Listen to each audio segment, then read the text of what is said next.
Greetings and welcome back to room 303 in our chats with Emily, as we are calling our readings through the poetry of Emily Dickinson. We turned now to poem 298, Alone I Cannot Be. Now, let's remind ourselves that somewhere at the end of 1861 or the beginning of 1862, Emily will write this poem. She is 32 at the time, and in that year, although there's some debate about this, of 1862, she will write them some 365 poems. She's in the middle of tremendous creative output, and in some ways with this poem we're back to 214. I taste a liquor never brewed.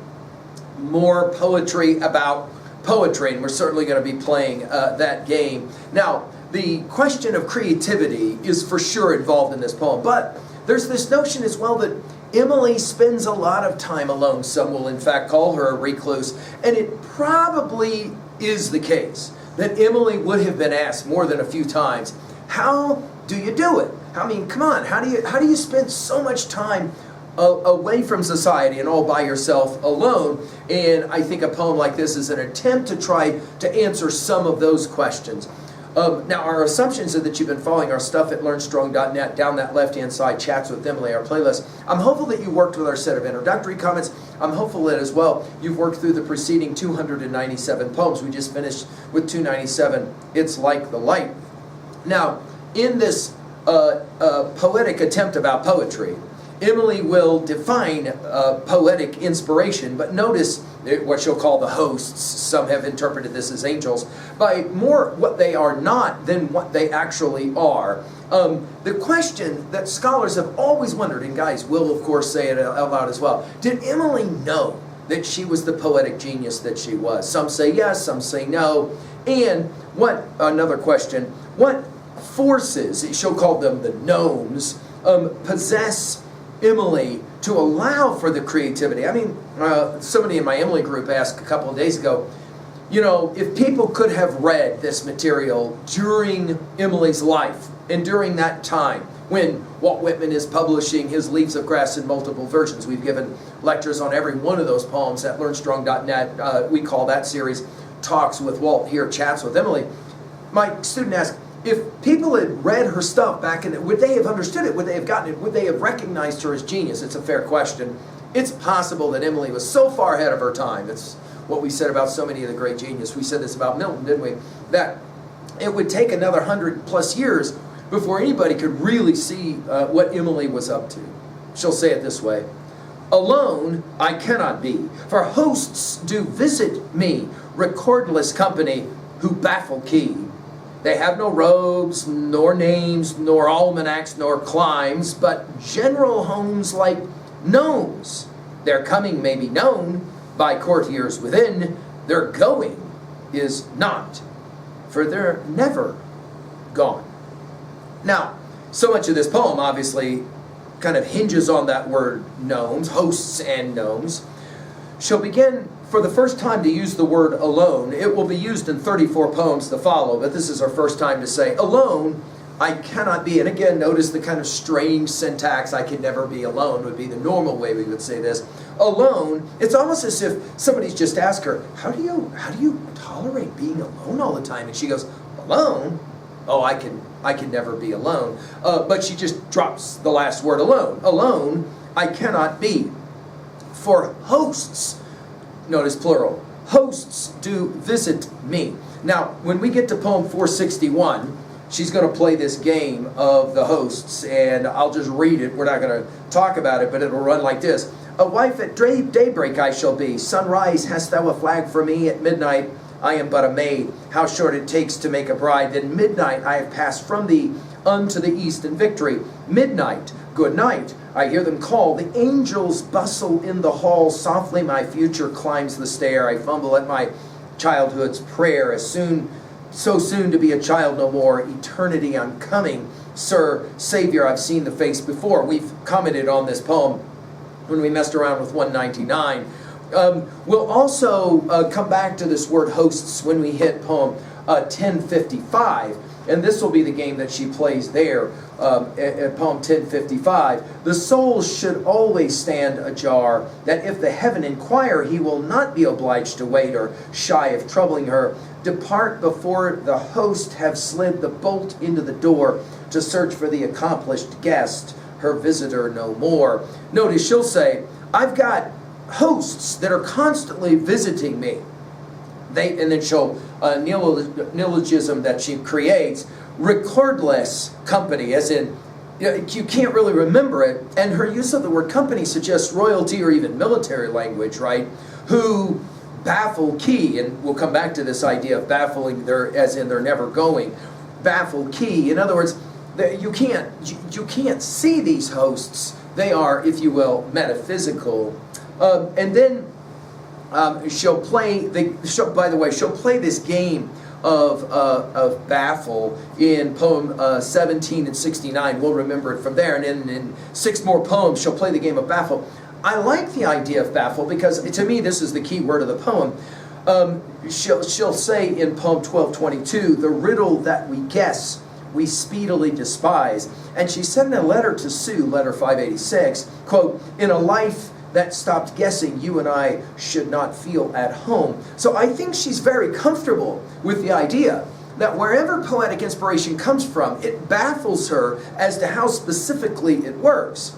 But then she's ready to talk about what they're not. These gnomes, as she will reference them later, they have no robes nor names. Notice all this repetition of the no and the nors, all the negation words. Nor names, no almanacs, no climes. It seems as if she's arguing that whatever her poetic inspiration is, it doesn't come from the places we would normally assume. Robes might be religion, names might be her academic work, almanacs, you can guess at that one, climes obviously referencing that notion of where do all these great ideas come from. But these hosts have general homes like gnomes. Now, the use of gnomes is a fascinating word here. In a letter to Higginson, letter 280, she called herself your gnome, your poet who specializes in aphorisms. And we'll see this in poems 684 and 685, those aphorisms that she's referencing specifically in that letter. The word gnome in its Greek orientation is the Greek word for aphorism or maxim. So it's very possible Emily is saying all of this kind of gnomic poetic quality that I have, it comes from some place, I can't explain where, but I'm very excited as she says it. Their coming may be known. In other words, where do creative ideas come from? But by couriers within, and these couriers within, when we get to poem 657, of visitors the fairest, she'll say it this way. Their going is not, for they're never gone. In other words, she seems to suggest you can't lose this poetic inspiration that she is enjoying at this point in her life. Now, there's been a whole lot of debate among scholars about how much Emily actually recognized that what she was doing was something way beyond what any other poet, we could argue, any other poet's ever done. I mean, those of us that love this poetry, we're like, where do all these ideas come from? She says, yeah, I can't explain it, but man, I'm constantly working with ideas. As we said in 1862, by one count, 365 poems, a poem a day. Is quite remarkable given the degree and depth that we're looking at when we meet these poems. Well, what is she actually saying at 2a? I think in terms of these messages, I think she's arguing that poetic inspiration is in fact a mystery. That's the point of that word baffle. At 2b, I love all the negative definitions here. Notice 3 no words, 1 nor, 1 not, 1 never. In other words, all the negation words, okay, that she says, I can't explain it. At 3a, well, there's a number of poems of Emily's that will play this game. I'll just read a few. When we reach poem 486, she says, I was the slightest in the house. I took the smallest room. At night, my little lamp and book, and 1 geranium. So stationed, I could catch the mint that never ceased to fall in just my basket. Let me think. I'm sure that this was all. I never spoke unless addressed. And then 'twas brief and low. I could not bear to live aloud, the racket shamed me so. And if it had not been so far, and anyone I knew were going, I had often thought, how noteless I could die.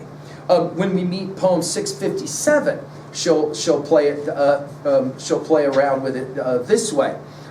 She says, I dwell in possibility, a fairer house than prose, more numerous of windows, superior for doors, of chambers as the cedars impregnable of eye, and for an everlasting roof the gambrels of the sky, of visitors the fairest for occupation this, the spreading wide my narrow hands to gather paradise.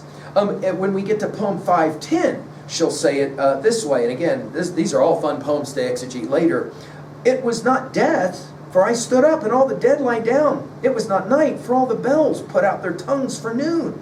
It was not frost, for on my flesh I felt Sicara's crawl, nor fire, for just my marble feet could keep a chancel cool. And yet it tasted like them all, the figures I've seen, set orderly for burial, reminded me of mine, as if my life were shaven and fitted to a frame, and could not breathe without a key, and 'twas like midnight some, we're back to that key, right? When everything that ticked has stopped, and space stares all around, or grisly frosts first autumn morns repeal the beating ground, but most like chaos, stopless, cool, without a chance or spar, or even a report of land to justify despair. And then finally, when we get to poem 613, we'll come back to kind of connect these two poems together. Now, there's as well our study of Shelley's defense of poetry. We've given some lectures at learnstrong.net on this one. You'll remember that he talked about potable gold and the fact that poets have this amazing capacity to kind of draw on stuff that makes the most obvious and the simple, the stuff we see all the time, somehow brand new. And go back to a Skylark as a classic example of that. Finally, at 3B, to own a poem like this, how do you explain or understand the mystery of inspiration? And of course, you're right, we are back to the Greeks. Sing, O goddess, the rage of Achilles, that invocation of the muse. Thank you.